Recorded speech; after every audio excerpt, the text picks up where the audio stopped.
I am so excited to be here. I'm going to pass it over to my colleague Pimjai to introduce herself.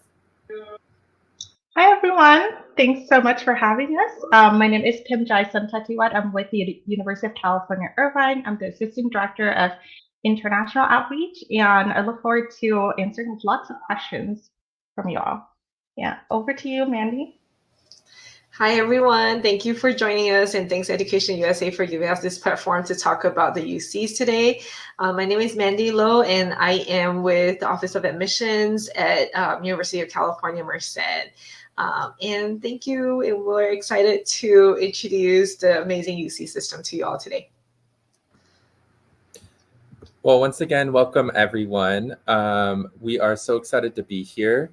Today, we're going to give you an overview of the UC system, first year admission overview, the UC application. We're going to really get into the nitty gritty, so we're hoping to spend most of our time there. Currently, if you are in your last year of high school, secondary school, we really do hope that if you're currently in the application, which is going to be due on December 2nd, we can get some of those questions answered. We'll talk a little bit about tuition and financial aid, and then UC and campus resources. So at the UC system, we do have 9 beautiful campuses that range all the way up from Northern California down to Southern California. Each campus, I like to say, is very different. I love to eat ice cream, and maybe you also love to eat ice cream. And when you walk into an ice cream shop, you're going to see all these different types of flavors. You're going to see chocolate, vanilla, mint chip. And I might go in and I might love mint chip, but you might think that tastes like toothpaste. You might like chocolate. You might like strawberry. Similarly, all the UCs, we all share a mission. We all share a philosophy. But the way that each campus executes that mission, executes that philosophy is very different. So you're going to see each campus be very unique in the way that the location, the professors on campus, the students on campus, the opportunities that each campus gives you is going to be very different. And so you're all of them are going to give you that ice cream experience, right? Every single one is going to give you an amazing world-class education. There is truly no other system like the UC system, but I would say each one is going to have its own vibe and feel. So definitely, we're going to touch on that somewhat, our 3 campuses later, but definitely take some time and do some self-reflection to think about which campus is going to be the right fit for you. So some things you might want to consider as you're considering a campus is, does the campus even have the major that I'm interested in? And keep in mind that it might not be the same wording that you think. So for example, at UC Davis, we have an animal science major, which many students who want to study veterinary medicine will start with. But similarly, UC Santa Barbara, they have a zoology major. So you're going to see similar majors, but they might have different names. So definitely don't just get stuck on one name. Do that resource to see if the UC has a major that's what you want to study. Dig deeper and think about what resources and support programs are there for you. Do you identify with a different ethnicity or a LGBT-like group? Do they have certain centers for you? What type of support are going to be on our campuses? Every single UC campus, we are what we call majority minority campuses. And so we really do support students from all different types of backgrounds. And so I would say probably at every single UC, you're going to find excellent types of support. But definitely, I would say do that research. And finally, I would say do that self-reflection to think, do I want a large campus? Do I want a small campus? And what type of campus will I actually thrive in? Sometimes your desires of what you want are actually different than what you actually do well in. So I would say definitely do that self-reflection. That maturity is really required of you when you're starting to select a university, and especially a UC. So all of the UCs, we are sisters. And so all of our 9 campuses, we do have one application. So currently our application is open. It's open on August 1st every year. And it's as easy as just going on, creating your account, and then selecting which campuses you want to choose to apply to. You would just check the boxes, and those are the campuses that would get your application. Now, remember, it is the exact same application going to every single UC. So that's one thing you want to keep in mind. For you all, it will be $95 per each application. So let's go over a little bit of what the first year admission process is going to look like and how we select. So you will apply as a first year if you're currently in high school, or you've graduated high school but have not enrolled in a regular session of college or university.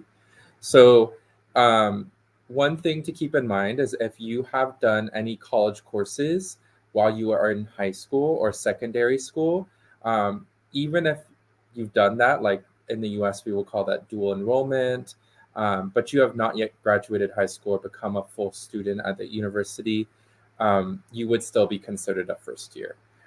So I'm assuming that most of you here are probably first year students already. So our minimum requirements for the UC application are you must complete 15 A through G courses, which I will talk a little bit, caveat, asterisk, that is a little bit flexible with you all coming from international schools abroad. And then I would say the other thing that we do need is a minimum 3.4 GPA. The UCs are what we call test free. And so we will not even look at your SAT or ACT. There's no place for you to put it on the application. So I please beg you to not put it in those free notes, the additional comments. Definitely do not put that on there because we don't want to see it. We're test free. So the A through G requirements, they are largely centered around what a student in California would use to graduate the high school in the state of California. So it's a set of 15 courses, and there are 7 different categories: history, English, mathematics, science, language other than English, visual and performing arts, and a college preparatory elective. The one thing I want you to remember is that because we are a California university system, a lot of our application and requirements are going to be very California high school centric. You all are not California students. You're students coming from Canada to study in California. And so as much as we would love for you to complete all the A through G subject requirements, sometimes they just don't match up with the curriculum in your province in Canada. And we understand that. I would say that all 3 of us here, we've talked about it. We are flexible and understanding in that you may not complete all the A through G subject requirements. So definitely, if you can complete them, that's great. But if you can't complete them, that will not be a deal breaker for you for your admission to the UC. So I would say try your best, but it is not a deal breaker. So definitely keep these in mind when you're applying. And these are what we would call the A through G course requirements. The other requirement, as I mentioned, is the minimum 3.4 GPA. So that is the minimum.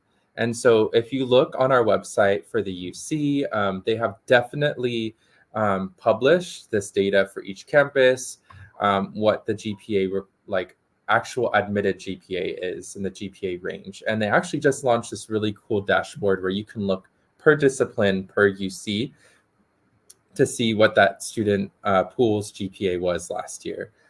So I would say most students actually exceed that GPA much more. Now, most of you are going to be on a 0 to 100 scale coming from Canada. And so definitely do just enter in those courses exactly as they look. And definitely my colleagues will talk about that later. We will recalculate your GPA to a US 4-point scale. So don't worry about that. We are all very well versed in the different grading scales across Canada. Now, selection. So when we're looking at our pools, there are many different things that we look at. So on the application, there are different sections. So there's an academic section, an extracurricular section. There are the personal insight questions, and then also different contextual things that we will see throughout your application. Those are the 4 things that we're going to look at. And all the UCs, we do something called comprehensive review. That means that we're going to look at these different elements and we're not going to weigh one thing or another. And I'll delve into that in a little bit in a future slide. But we will look at those 4 things. And then in addition, every year we're going to get a pool of applicants. That pool of applicants is going to determine how much we select. So, where basically like where the lines will be drawn is largely dependent on who is going to be applying. And so that is outside of your control. And so one thing I do want you to remember is largely these decisions you're going to be getting in the spring, especially for US universities. It's largely based on applicant pool. That is outside of your control. So don't feel bad. Don't feel like you're not worthy if you don't get in or to your favorite university, or if you don't get into a set of universities. It's largely set on applicant pool. And so definitely do everything you can within your control, which are those 4 other factors that we're going to be looking at. But that is how we select. So once again, we do have minimum requirements that I already talked about, which are the A through G coursework, which once again is not a deal breaker for international students, our 3.4 GPA minimum. These are all consistent across campuses, but as I mentioned earlier, each UC is going to receive your application separately. And we are going to use comprehensive review, which is 13 factors. And then we're each going to select separately. So each pool to each UC is going to be different. And then also how we are trying to shape our first year pool is going to be different. So while we share all the same minimum requirements, we all share comprehensive review. I would say the selection of each campus is separate, and we're going to be working on that separately. So as I mentioned, we do use something called comprehensive review. You can Google UC comprehensive review 13 factors, and you'll find the 13 things that we look at. We have tons of slides to go through today, so I can't go through all of them. But they kind of boil down to these different things here on this slide. And the way I like to put it is success and context. And so we're looking to see you be successful academically. We want to see you doing well in your coursework. We want to see you taking advanced coursework and really challenging yourself to do well in that. By no means do we expect you to take every single advanced class. Do we expect you to get perfect scores in every class, but we do expect academic rigor and success. The other thing I would say is that we see you as a whole person. So what are you doing outside of school? You're not just a robot, you're not just studying, but what are you doing? Are you doing sports, music, performing arts? Are you doing community service? Are you serving your greater ethnic community in your town? Are you going to church or temple or synagogue or mosque? Do you have home responsibilities? Do you have to take care of siblings or grandparents? Do you have to work? These are all sorts of things that we do take into account when we read your application. And I would say definitely do tell us about this. We want to know about who you are. Really quickly, as I mentioned, the application is already open. It opened on August 1st, and you can actually start submitting your application now. The deadline this year is December 2nd, and that's this year and this year only. Next year, we expect it to go back to our traditional November 30th date. So if you are not in your final year of high school, definitely do keep in mind that next year it will be a few days earlier. In December, you're going to start being able to fill out your application portals for each UC, and that's where you're going to make updates. And then also in March, where you're going to see your admissions decisions. May 1st is when we're going to want to know if you say yes or no if you want to come to our university. That's what we call Statement of Intent to Register, SAR. And then finally in July, if you do choose to come to one of the UCs, you will have to send your official final transcripts. And we'll explain later why we don't ask for those in the whole application. But with that, I'm going to pass it over to my colleague to talk about the UC application.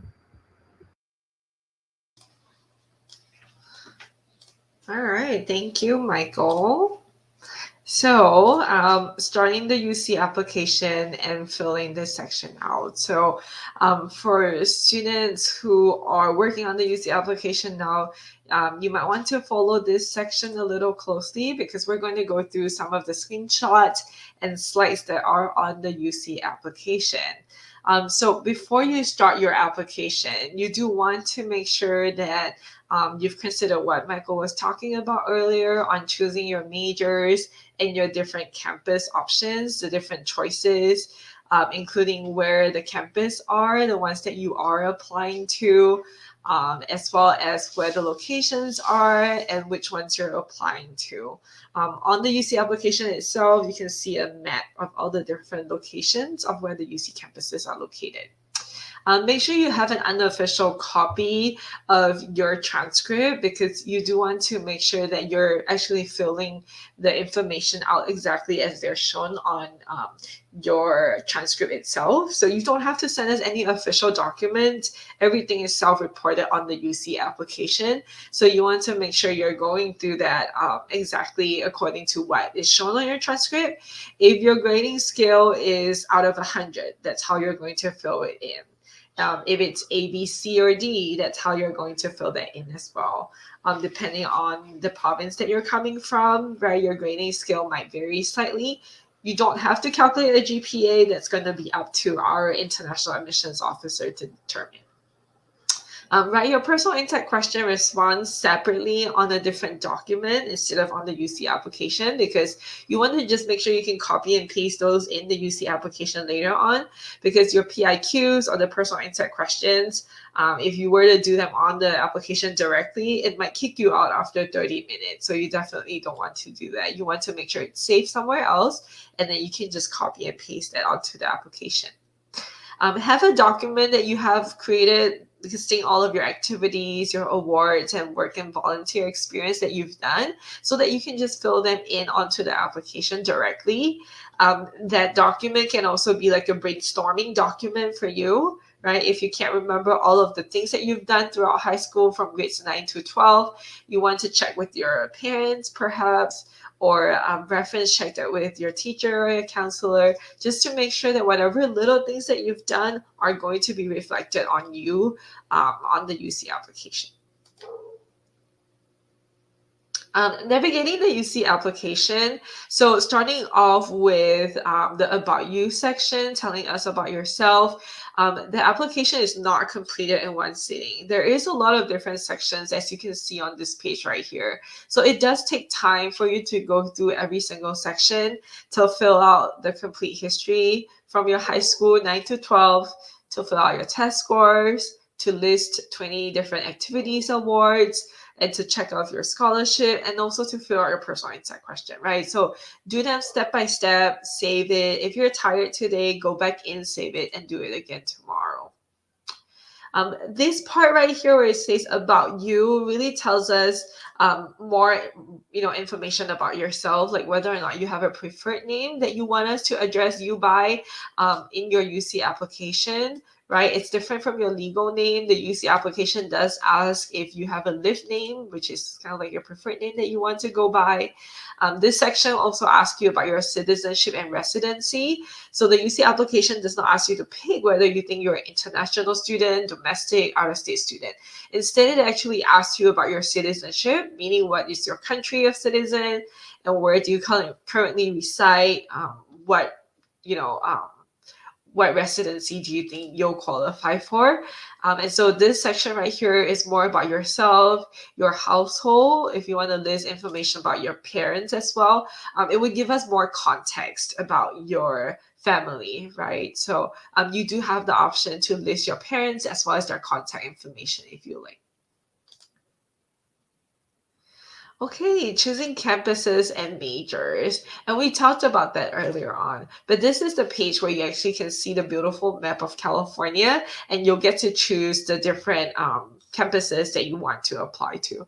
So on this page, you can check off the ones that you're applying to. Your application does not automatically go out to all the 9 UC campuses that's listed on this application. only the ones that you check off that you want your application to be reviewed by. So that means that you can check off all 9, or you can check off just a couple of the UCs that you want to apply to. Once you do that, you can actually choose a major within every UC campus. You can sort that by the college. If you know what college your application belongs to, you can sort that by college, or you can sort it by category if you know what category that major is. And you can always apply to a preferred major and an alternate major at all the UC campuses except for UCLA. So within all the UCs, you can choose what you primarily prefer to study and then your alternate major, right? Your alternate major should not be a major that you think would be easy to get admitted into, but it should be a major that you would also like to study in case you do not get into your preferred major. The UCs will try our best to accommodate you for an alternate, but that's not always necessarily the case. But if we do, then you must choose something that you want to study as well. Some of the applications do require a supplemental application. If you see a footnote on that major itself, it will mean that you will have to submit a supplemental to go along with your UC application. You won't be able to attach anything on the UC application, so you won't find any place where you can actually upload any kind of documents, but you should keep an eye out on your email to make sure that you're receiving communications for when we actually ask you to submit these documents, like a supplemental. For example, if a theater major you apply to at UCLA requires an audition, right? That's going to come later on in the form of email to ask you to submit later on as well. Or if, for example, maybe Santa Barbara requires an art portfolio, then you'll have to do that later on too, right? So just keep an eye out on your email and make sure that you're staying up to date on all of the information that's required to go along with your application. If it doesn't ask for it on here, don't send it to us, right? We don't need recommendation letters, so please don't attach any recommendation letters or email them to us. It's not going to be reviewed. UC San Diego is a little more unique in that they actually ask applicants to rank the college of preference. So on this page, you can actually click on learn more about UC San Diego's colleges system, and then go in there and rank UC San Diego's 8 different colleges by the order of preference. Some of them have a different environment that you'll be studying in. They have different goals, different mission. The order that you select does not affect your admission to UC San Diego. Okay, so it does not matter what order you select. It should be what you prefer. Okay, academic history. This section here is about you adding your coursework into the UC application. So it is kind of a pretty big deal and pretty important to make sure everything here is up to date and actually reflects what you did in school and what is reflected on your transcript, because you want to make sure everything is entered exactly of how it's shown on your transcript and that it's accurate so that we can review your application properly. So it does ask you on here to enter 7th and 8th grade coursework. So why 7th and 8th grade? 7th and 8th grade coursework is only allowed for high school level math and also for a second language that's not English. So you'll be able to use middle school, 7th or 8th grade to fulfill these requirements only if you have them, right? So if you took 7th, 8th grade Spanish, for example, you can put that, or you put high school level Spanish, but you can put that in the 7th and 8th grade area in order to meet that 2 years of minimum second language requirement that the UCs are looking for. Or if you did like a geometry in middle school, you can also use geometry in 7th and 8th grade, enter it in this section to meet that requirement. High schools, all high schools that you've attended should be added in this section. So if you attended multiple high schools, you'll enter it in this section. So you'll type in your high school on there and do a search. And if you don't find it, you probably will have to manually enter your high school. And then enter the term type. So if your high school is a semester type, you can enter it accordingly. A semester, if it only issues 1 year, 1 grade a year, then you'll do a full year. And then enter the time that you attended this high school, meaning if you did 9th grade in 2021, that's when you enter your start date. And then 2025 is when you finish, and when you graduate, that's when you enter your end date, right? So enter those dates of attendance accordingly. If you attended a different school at a different time, you'll just add on another school again. For some students, if you're international students and from your home country, if 9th grade is middle school, then you went on to Canada for 10th grade, you do have to ask for your 9th grade middle school transcript as well, and so that you can enter it in this section. International students might not see all of your coursework listed on the drop-down menu in the academic history area because we don't have all of your coursework, right? So international students, if you don't see your coursework, you do have to manually enter them. So that's why we say have your unofficial copy of your transcript on hand so that you can enter this section. So find that drop-down menu and find the section or the category that best fits the class that you're trying to enter. Don't worry about putting them in the wrong category. For example, if your class just say mathematics and you're not sure which area of mathematics it is, I'd suggest you doing integrated math or integrated math 2 so that it's actually just saying mathematics. And if it's not the correct section, we can always move those categories around for you when we're evaluating your application. In terms of honors type, HL stands for honors level classes. So if it's honors level, that's what you'll put. If it's IB, NH is for non-honors. So if yours is a regular class, it's non-honors. NH is what you'll put, and you'll select that honors type. AP is for advanced placement or AP classes. So you'll just do those categories accordingly. Keep entering them manually until you've added all of your coursework by your grade, right? So you enter them grade by grade. This section will ask for all the college courses you've taken while in high school. So any kind of dual enrollment, concurrent enrollment, while you're still in high school, let's say if you attended a different college, just to take a college level class to challenge yourself, you can add that in this section. If you took a summer session in college that actually awards you credit, then you can add that in this section as well. And so you'll just add them and search by college. This section right here on additional information after your academic history section will actually allow you to put in information that you don't find anywhere else on the application. It is very limited in word count. There is a 550 character limit. This is for us to better understand your academic context. It's not a required section that you have to fill out, but it's optional. So if you choose to submit any kind of information on here, don't put in any links or any social media sites or a link to your resume or LinkedIn. We're not going to be able to click on those links, okay? So what you want to put on here is to discuss anything that has like significant impacts on your educational experience. For example, do you have AP or honors level classes at your high school that are only limited to like a certain level, right? And that's why you can't take it. Or were there any kind of scheduling conflict within your timetable that you wanted to take a class, but you couldn't, right? Or was it because of a school policy? Did your curriculum change? Or if you want to enter your grading scale from your school, you can also do that on here. Okay, and then we are here at the activities and awards section, and I'll pass it along to Pim Jai from UC Irvine to tell you more about that. Thank you, Mandy. So now moving on to the qualitative section of the UC application. I know Michael and even Mandy talked a lot about success within context, right? And so outside of your academic achievements, all of those quantitative achievements like your GPA, your grades, all of those good stuff, we're also looking in terms of how do you spend your hours in a day, days in a week and weeks in the year, and within those hours, those days, what do you do, right, during time outside of your school, outside of your classes?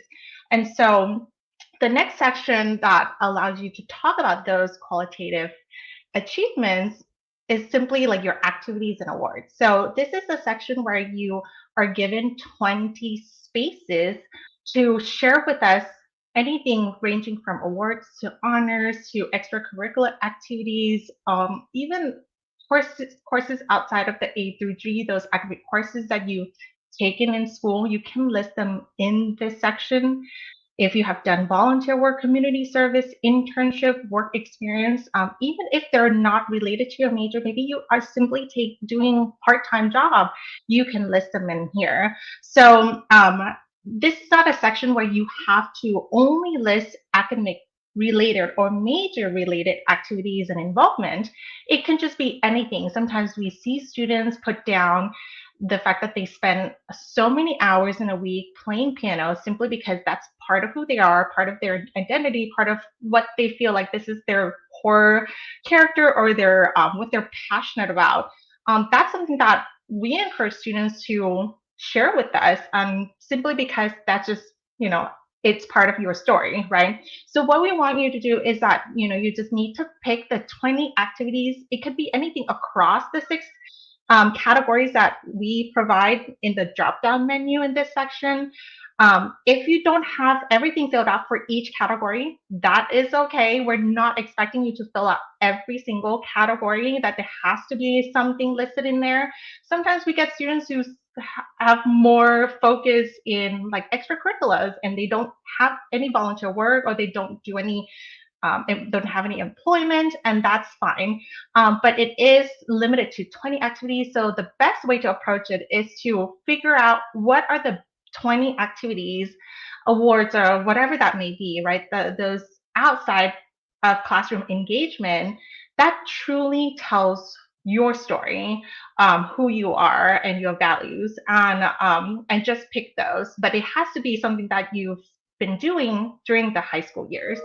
And so each category, you have the option to list it on here. You have a space to share what kind of role that you play. Let's say if you're part of like, a student club, maybe you're president. You can also indicate a leadership position that you hold, or maybe there's like you have evolved from started off as a member and then now you hold a leadership positions. You can talk about that. You can talk about the responsibilities that you have within each of the role that you have over the years, and the accomplishments. Oftentimes we get students who talk a lot about like, well, as a group or as a club, this is what we did, but this is a space where you get to talk about you. So even though sometimes it's a group effort, it's okay to just brag a little bit about your accomplishment within that engagement or activities. But don't forget to list the activities that you are also currently participating. For any seniors out there that are applying this year, make sure that you also include the ones that you're currently engaging in as well, because we want to know, well, if you have been doing all these activities, are you currently doing that in your senior year? So ultimately what we're going to be looking for is we want to see if you have demonstrated sustained commitment in these activities and the depth of your engagement as well. So those are some of the things that we look for. The next section is the personal insight questions. This is kind of similar to like the personal statement, in other university application. For us, it is as 8 questions that you're given, and you only need to respond to 4.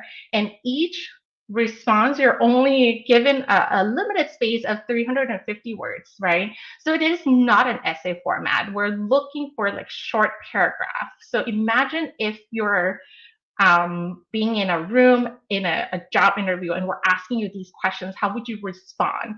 And what we always tell students that, you need to just go straight to the answer. You need to just start telling us exactly what you're trying to say, give us examples, and then just let us know like why, these amazing things that you've done, or all the accomplishments or special talents, whatever that may be, ties to your college goals, right? So we're just focusing on the content, not style. We're not looking for creative writing. And just keep in mind that some of the answers and the responses here will be used for admissions and also can be used for scholarships consideration as well.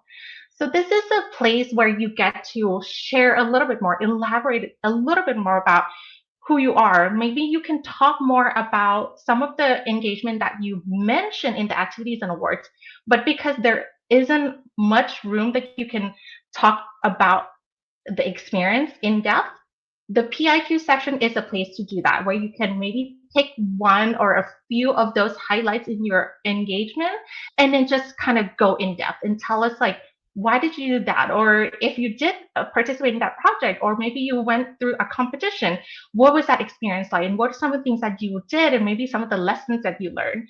So the writing tips for this section is to start early, because you really need to just do a lot of reflection and think about, well, was there something that I want to highlight? Maybe it happened a few years ago. So having that preparation to compose your thoughts and put it down within that 350 words limit is going to be a little challenge for you.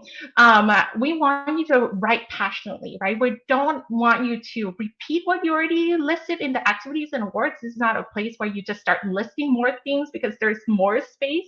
We want you to just go in depth and tell us your stories. And this is also a place to talk about context as well. Use I, because that's going to be more persuasive. You're going to be able to share about, this is what I did. This is how I, feel passionately about X, Y, and Z, right?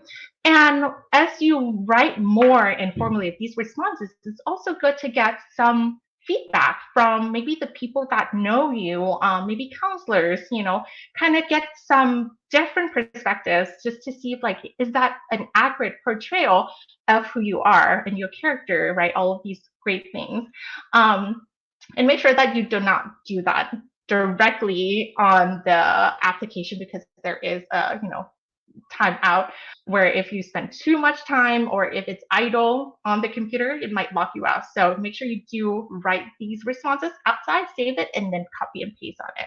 And then keep in mind, this is just one of many sections on the application that we will use to make the final selection. This is not an all be all, right? We're not making a decision solely based on your PIQ responses. So you can just take a deep breath and feel and relax a little bit and enjoy writing all of these responses. And hopefully the passion of whatever you're pursuing, or some things that you want to tell us, will come through in your writing. All right. And then lastly, if there's anything else that's beyond the PIQ or activity and awards, you can also utilize the second additional comment section to share us a little bit more. And this can be anything more contextual. There might be some challenges that you went through, some hardships.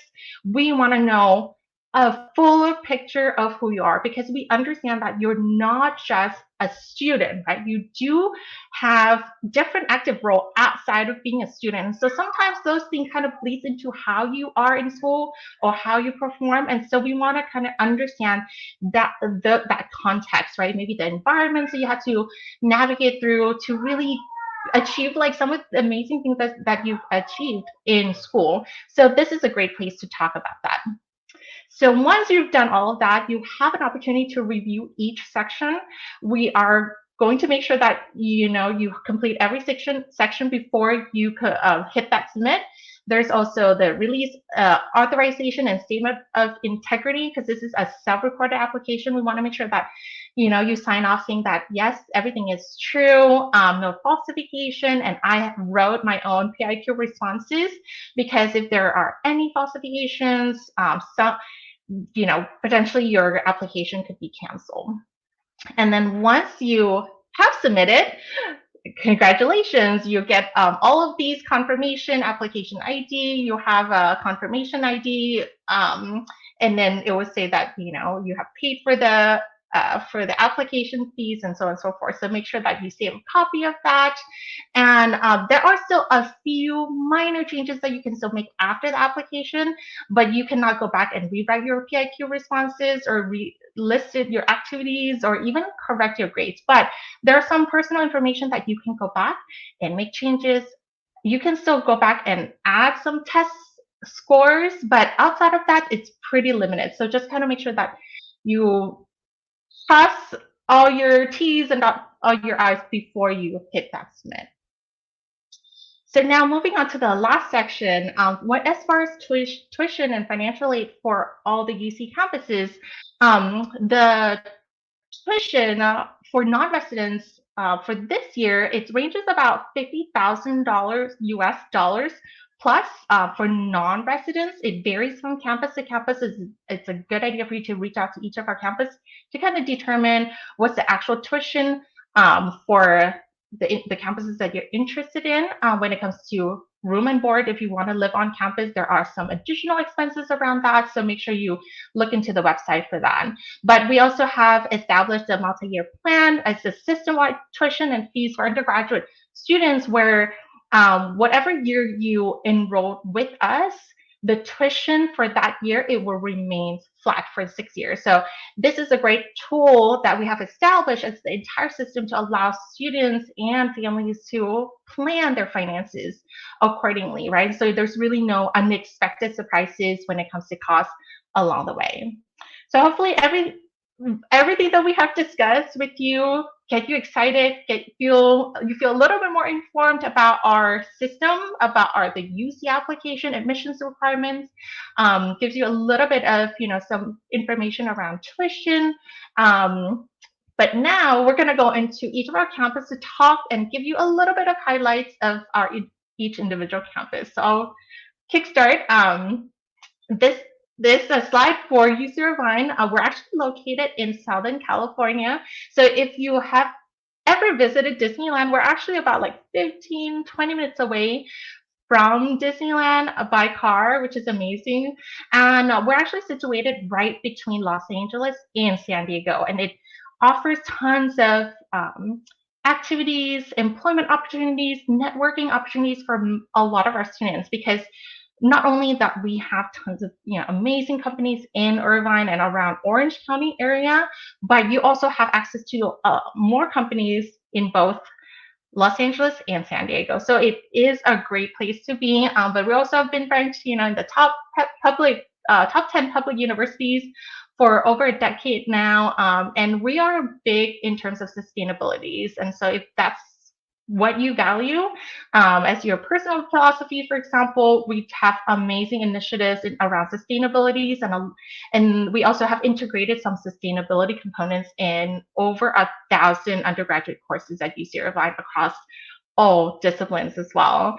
But we have close to 30,000 undergraduate students at this point studying across over 150 plus majors and minors, and some of the top programs or popular programs that we have are in health sciences, in engineering, our business program, nursing program, as well as like psychology program as well. And we also are a very nerdy school because we do have our own esports program. If you are not into the athletic sports, which we are a Division I school, we also have the esports program that offers scholarships as well. But if you are more interested in our program or in our school, would love for you to just scan the QR code, and then you can definitely check out more information or maybe ask questions, and I'll be happy to answer towards the end of the presentation. And up next is Davis. Hi, everyone. I'm going to give you my quick overview of UC Davis. So we are the northernmost of the 9 UCs. And so it is a really beautiful place to come study. We do like to say that we are the college town of the UC system. And so I would say that makes us really unique. You see that we do have about 40,000 students enrolled. And of that, our town is about 70,000 people. So we do make up about more than 50% of the population of Davis. And so if you want that very stereotypical, very quintessential university vibe that you might see on TV, you'll definitely get it at UC Davis. Like we have more than 25 Division I athletic teams. You can go watch the sports, tons of different clubs, over 800, lots of vibrant student life. One thing that is really cool about UC Davis is that we do have more than $1 billion in research funding. And our chancellor, he's mandated it's not just for our professors, not just for our grad students, but it'd be for you all if you were to come as undergraduates. Every single research opportunity on campus is required to include at least 2 undergraduates. And so I would say the sheer access to research on our campus is quite unique. Another thing that we do really love on campus is bikes.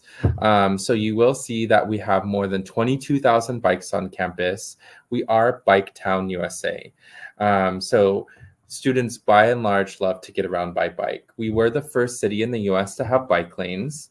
And so I would say that's part of our green identity. We are also a very sustainable university.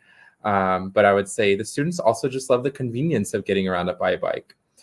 We do have the Bicycle Hall of Fame downtown. So I would say if you love getting around by bike, we would be a great campus for you. Some really special majors that we do have on campus that we're known for is we are known for our animal science program. We do have the #1 veterinary medicine graduate program in the US. We also are very well known for our sustainability studies, for our sustainability studies, also agriculture and food science. But we are also very strong in our STEM and biology fields. We do have an attached medical center. So if you're interested in research and medicine, that's a great place for you.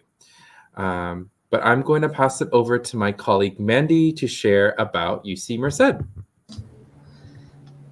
Thanks, Michael. So my campus, UC Merced, University of California, Merced, is the youngest in the UC system. And so we're the 9th UC campus. For undergraduate studies, Merced is just about 19 years old. So a relatively young campus, and that's why we don't have as many students as some of our other UC sister campuses. Merced just have over 9,000 students in total, which means that your class size is actually pretty small, just about 21 students per class. Merced is located right there where the star is, right in the heart of California. And it's just under 2 hours to San Francisco and to Silicon Valley, where you actually have a lot of exciting internship opportunities at some of the tech companies and some of the Fortune 500 businesses. So there are over 6,000 universities in that Silicon Valley area. And so you'll find a lot of those businesses that we partner with where you can actually have excellent internship opportunities, even as an international student. We have 262 sunny days per year, so really nice weather here at Merced throughout the year. We do have 3 big colleges in terms of majors. We do have the School of Social Sciences, Humanities, and Arts, where you'll find majors like Management and Business Economics. You'll find a Political Science major, a Writing Studies major, where you can actually take classes in Harry Potter novels. And actually a new major called Communications and Media, where you can do media production. So that's actually pretty fun. In our School of Engineering, you'll find majors like Computer Science and Engineering, which is one of our most popular majors, and also Aerospace Engineering, which is new. In our Aerospace Engineering College and major, we actually have partnerships and internship opportunities with NASA and also Boeing, JPL. And so you'll find some of these exciting opportunities. And we're also pretty well known for our drone majors. So if you're interested in like drone policy, drone management, you'll find that in our Aerospace Engineering program. And then in our School of Natural Sciences, you'll find majors like biology, which is also very popular, one of our top majors as well, and also majors in conservation, ecology, and sustainability. Yosemite National Park is in our backyard, and so you'll have lots of research opportunities within Yosemite National Park as well. Research is at the top and it's the heart of UC Merced. And so as an incoming freshman, sophomore student, you'll also find excellent research opportunities. We do have 13 brand new research labs and facilities on campus here at UC Merced. A couple of those are also funded by NASA. 240 different clubs and organizations. So you'll be sure to find something that you're interested in that you'll like to join, whether it's professional or sports, or music, dance. We do have lots of different ones for students. And we are at NCAA Division II campus, where you'll find a lot of major sports, such as men's and women's basketball, cross country, soccer, volleyball, water polo, and track. And then last but not least, we do offer a $20,000 a year scholarship for international students. And this is automatically given if you have a 3.25 weighted GPA. This is for international students. We are a little lenient with our requirements. And so as long as you meet that requirement, once you're admitted, you'll automatically find that you have a $20,000 a year scholarship from us. And it's for 4 years. So for a total of $80,000 US dollars during your time at UC Merced. We do have some resources that we'd like to share with all of you today. So go ahead and take a picture of this, take a screenshot if you like. Hopefully we'll be able to share the slides with you after this session as well. But this is our UC help desk. Our UC help desk can help you with any kind of questions about the UC application. If you need any like IT help, resource, they are available to help you with troubleshooting. And also a website, different websites for our admission requirements. If you scan the QR code, it should take you directly to the page as well. So you can also take a picture of this. And then the different admission websites to the different UC campuses. So let's say if you need to contact our admission office, you can do so by directly reaching out to us from our websites, and also financial aid websites and portals. And then thank you all for your time today. We would like to answer your questions. So I'll invite all of our presenters back on screen. And thank you, Rachel, for helping to moderate some of the questions. Thank you, Mandy. Thank you, Michael and Pimjai, for your very informed sessions. So I do see some questions in the chat box regarding their courses. One of the students is asking, is it mandatory to have a second language for 2 years? And I see, yes. So anyone who wants to answer the questions on the second language. Yeah, so I can add, because I answered that question for Emily. I did add that it's one of the requirements that UCs are looking for. But again, with international students, your curriculum might be slightly different. And so you might not have that. But it is recommended if you do have a 2-year language other than English. If you are a native speaker of a different language, you can also use that from your middle school, as I was mentioning earlier, from 7th and 8th grade to meet the 2 years of requirement. Okay, thank you. Can I also add really quick? Many students also will have credits from taking French in Canada. So you're probably asking that because it doesn't apply to you, but those French courses would apply towards the foreign language requirement if you are coming from Canada. Okay, thank you, Michael. Thank you, Mandy. We have another question that's for UC Davis. So is UC Davis Grad School of Management only for the grad students and not for undergrad students, or is it just a name? Great question. So it is very confusing. So good question. Our Graduate School of Management is launching our new business major next year. Eventually, they will change the name, but the business major is an undergraduate major. So definitely, if you are interested in business, you should apply into it. We do expect it to be a selective major. So if you're set on business, I would say definitely do apply to that major. Other alternatives that are not in that school would be managerial economics or our pure economics major. Feel free to shoot me an email or ask Rachel to contact me if you need follow-up. Okay, thank you, Michael. Oh, wow, I suddenly have a lot of questions popping up. Another one is Canada 3U, is it honor level? I probably need to know where you are located. It really depends on your curriculum. So does anyone know what Canada 3U is? I think that's Ontario, right? Ontario, I think, and it might be correct me if I'm wrong, Haley. The U stands for university preparation or something. If that's the case, generally we do not